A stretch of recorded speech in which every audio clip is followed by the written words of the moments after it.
হঠাৎ ছাত্রলীগের আক্রমণ ছিন্ন ভিন্ন হয়ে যায় কোঠা বিরোধী আন্দোলনের ছত্র ছায়ায় যারা আছে তারা সবাই, অনেকে আহত হয়, অনেকে পালিয়ে যায়, সবাই দৌড়াদৌড়ি করে, বাইক ভেঙে ফেলে, অনেক আহত হয়।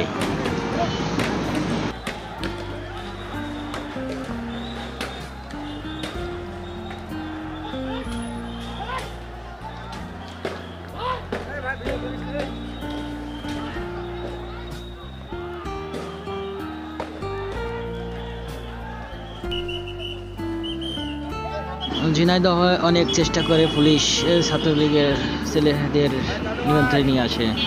এরপরে মিছিল করতে করতে দৌড়াতে দৌড়াতে সবাই আবার রাজপথের দিকে এগিয়ে যায়। ঝিনাইদহ উজিয়ার স্কুল অ্যান্ড কলেজ মাঠ থেকে বেরিয়ে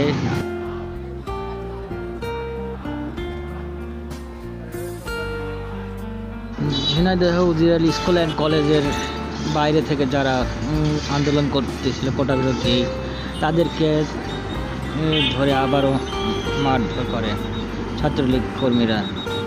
আবার চলে যায় ঝিনাইদহ উজিয়ার স্কুল অ্যান্ড কলেজ মাঠে।